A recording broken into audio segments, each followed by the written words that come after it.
dear. What if one of the most iconic Western films ever made wasn't just a revenge story, but something far more unsettling? When Clint Eastwood stepped behind the camera for his first Western as a director, he didn't play it safe. Instead, he crafted a film filled with eerie symbolism, hidden meanings, and real-life inspirations that still spark debate today. From a town literally painted red to a casting decision that blurred the line between life and death to behind-the-scenes choices that changed the entire meaning of the story, this movie is far stranger than it first appears. Here are 15 jaw-dropping facts you've probably never heard. Let's saddle up. Number 1. The dark tone of High Plains Drifter didn't come out of now here, it was influenced by a shocking real-world event. In 1964, a woman named Kitty Genovese was killed in New York City, and early reports claim that dozens of people witnessed the attack without stepping in. That story became a national symbol of public inaction. Screenwriter Ernest Tidyman was deeply affected by this idea, not just the crime itself, but what it said about society. So instead of retelling it directly, he reimagined it. He moved the concept from a crowded city to a quiet western town. In his version, the crime isn't just about violence, it's about silence. A whole town watches injustice happen and does nothing. That moral failure becomes the foundation of the entire film. And suddenly, the real villains aren't just the outlaws, it's everyone who stood by and let it happen. Number 2. There's a hidden detail in the casting that most viewers completely miss, and once you notice it, the whole movie changes. Clint Eastwood cast his longtime stunt double, Buddy Van Horn, as the murdered marshal, Jim Duncan. That might sound like a small behind-the-scenes decision, but it was actually a brilliant move, because Van Horn and Eastwood look strikingly similar. So, when the film cuts between the murdered marshal and the mysterious stranger, your brain starts connecting the dots. Are they the same person? Is he a ghost? Or something else entirely? That ambiguity wasn't accidental. Eastwood wanted audiences to question everything. And if you're enjoying uncovering details like this, make sure to hit that like button and subscribe so you don't miss the next deep dive. Number 3. Most Westerns reuse old sets. This one didn't. Instead of filming on a studio backlot, Clint Eastwood chose a remote location near Mono Lake, California, a place known for its eerie, almost alien landscape. Then he did something bold. He built an entire town from scratch. Not just facades, real buildings with interiors, doors, and working structures. A full frontier town brought to life in the middle of nowhere. It took weeks of intense labor to complete. And then it was all burned down. For the film's final scenes, the town is destroyed for real, meaning everything you see going up in flames was physically built just for that moment. No shortcuts, no illusions, just commitment to the vision. Number 4. Not everyone was impressed by High Plains Drifter, especially not John Wayne. The legendary Western star who had defined the genre for decades reportedly took serious issue with the film's darker tone. After Clint Eastwood reached out about possibly working together, Wayne responded with strong criticism. He believed the film painted the Old West in a way that didn't reflect the values he had spent his career promoting. To Wayne, Westerns were about honor, courage, and building something meaningful. But Eastwood's version? It was about guilt, fear, and consequences. The clash wasn't just personal, it represented a turning point in Western cinema. The old heroic image of the frontier was fading, and a more complex, morally gray version was taking its place. Number 5. There's a subtle detail near the end of the film that many viewers miss, but it carries a lot of meaning. As the final scenes unfold in the cemetery, some of the tombstones feature names that aren't part of the story, they're real people. Clint Eastwood included references to Sergio Leone and Don Siegel, two directors who played a major role in shaping his career. Leone helped turn Eastwood into an international star through the Man with No Name trilogy. Siegel taught him efficiency and precision behind the camera. By placing their names in the graveyard, Eastwood created a quiet tribute, almost like saying their influence would live on through his work. It's easy to miss, but once you see it, it adds a whole new layer to the film. Number 6. One of the most unexpected moments in the film involves a complete shift in power, and it happens in seconds. The mysterious stranger takes control of the town's leadership and hands it to someone no one expects. The character Mordecai, played by Billy Curtis, suddenly becomes both sheriff and mayor. At first, it feels almost surreal, but the decision isn't random. Curtis had spent years in Hollywood, often being cast in limited roles. But here, he's given authority, presence, and influence. It's a rare moment where the power structure flips completely, and it reinforces one of the film's biggest ideas. Control doesn't always belong to the strongest. Sometimes it's given to those who've been overlooked the longest. Number 7. The title, High Plains Drifter, paints a very specific picture. Wide, open grasslands stretching for miles. But that's not what you see in the film. Instead, the movie was shot near Mono Lake, in California's Eastern Sierra, a rugged, rocky environment filled with unusual formations and stark terrain. It looks almost otherworldly, and that's exactly why it was chosen. The landscape doesn't just serve as a backdrop, it enhances the film's eerie tone. This isn't a typical Western setting. It feels isolated, unfamiliar, and slightly unreal, which fits perfectly with a story that keeps you questioning what's actually happening. Number 8. Film productions are known for delays and overspending. This one did the opposite. Despite building an entire town in a remote location, Clint Eastwood wrapped filming ahead of schedule and under budget. That level of efficiency is rare, especially for a project this ambitious. Eastwood's directing style played a huge role. He didn't overshoot scenes. He didn't waste time on endless retakes. He knew exactly what he wanted and captured it quickly. This approach would later become one of his trademarks in Hollywood, and it all started here. Number 9.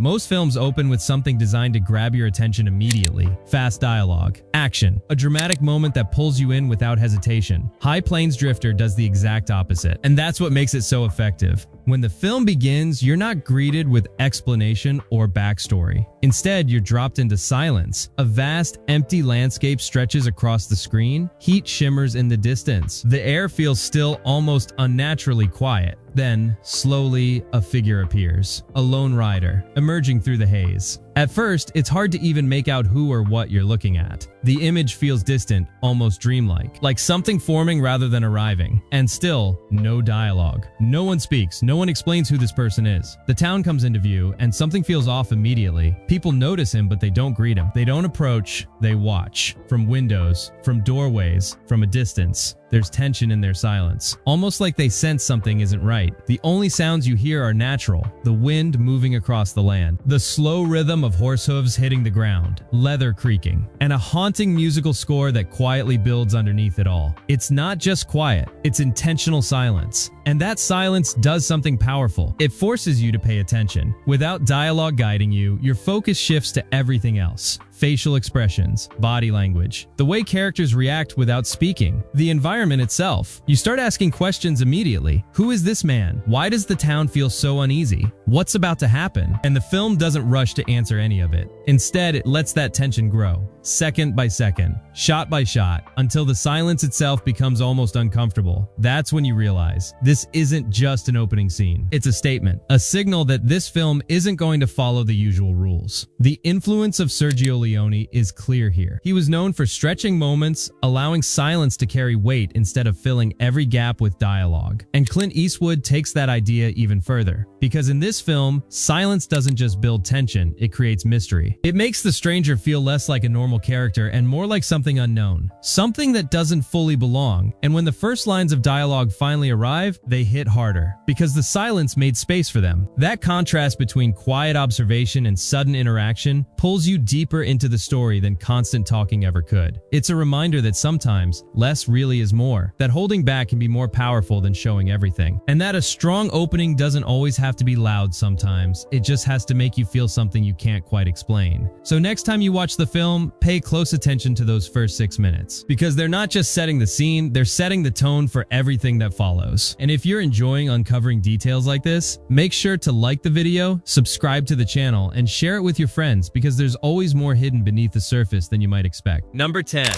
On the surface, High Plains Drifter feels incredibly immersive. The setting, the costumes, the atmosphere, it all pulls you into a version of the Old West that feels raw and believable. But like many films that aim for realism, there are small details hiding in plain sight that quietly disrupt that illusion. And one of the most interesting examples appears in a simple, easy-to-miss moment. Inside a store, jars are visible in the background, ordinary objects that most viewers wouldn't think twice about. But if you pause and really look closely, there's something off. The design and materials don't quite match what would have existed during the 1800s. It's subtle, not obvious at first glance. But once your brain registers it, the illusion cracks just a little. And this is where things get interesting. Because this isn't the only detail like that. Across the film, there are tiny inconsistencies that only reveal themselves to the most observant viewers. Surfaces that look slightly too modern, materials that appear more refined than what would have been available at the time, background elements that feel just a bit out of place. None of these ruin the experience. In fact, most people never notice them at all. But for those who do, it creates a completely different way of watching the film. Instead of just following the story, you start scanning every frame, looking for hidden imperfections, searching for clues about how the film was made, and in a strange way, these small mistakes add another layer of engagement, because they remind you that behind this immersive world, there's a real production, a crew working under pressure, decisions being made quickly, details slipping through the cracks. And that contrast between the world the film creates and the reality behind it makes the experience even more fascinating. It turns passive watching into active discovery, and suddenly, you're not just watching a Western, you're exploring it. Number 11.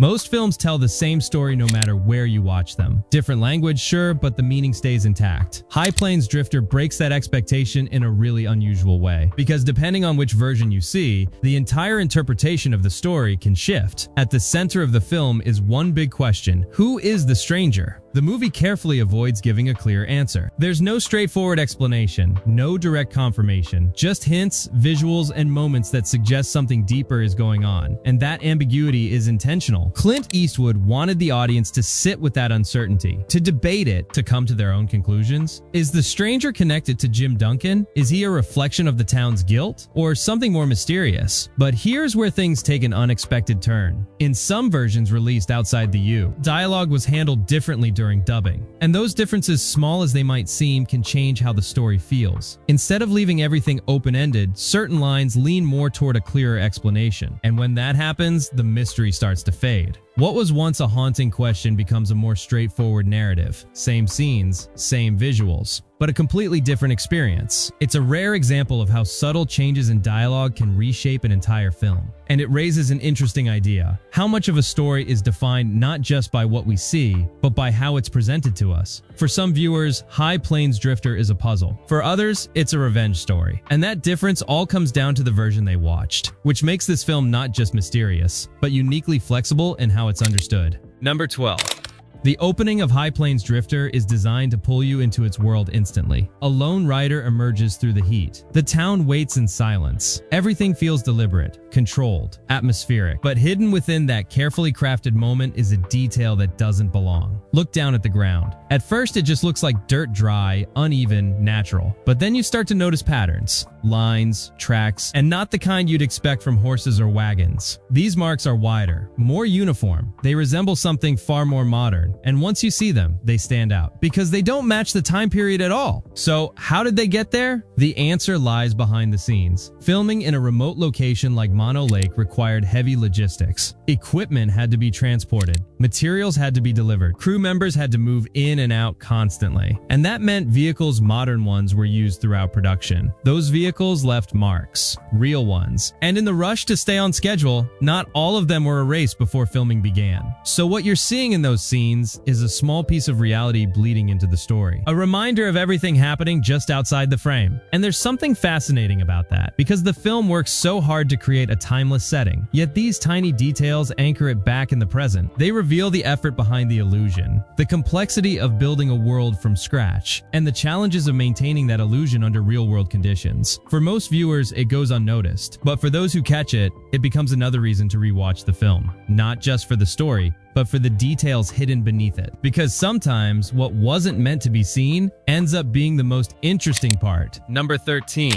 At first glance, it's just a simple saloon scene, a quiet moment, a man at a bar, a drink in his hand. But if you watch closely, really closely, you'll notice something that doesn't quite make sense. And once you see it, it becomes impossible to ignore. The mysterious stranger, played by Clint Eastwood, is sitting calmly, observing everything around him. The tension is building. You can feel that something is about to happen. Now focus on the glass. At one moment, the beer inside is clearly partway gone. Not empty, but definitely not full either. It suggests time has passed. He's been sitting there, watching, waiting. Then the camera cuts, different angle, same moment. But suddenly the glass is nearly full again. No one approaches him, no bartender steps in, no refill is shown. Nothing in the scene explains it, and yet the drink has changed. Now, On the surface, this might sound like a simple filmmaking mistake, a continuity error, something small that slipped through during editing. But here's where it gets interesting. In a film filled with mystery, ambiguity, and subtle supernatural hints, even something like this starts to feel intentional. Because the stranger himself doesn't behave like a typical character. He appears almost out of nowhere. He rarely explains himself, and his presence alone seems to shift the balance of the entire town. So when something as ordinary as a drink behaves in an unexpected way, it adds to that uneasy feeling.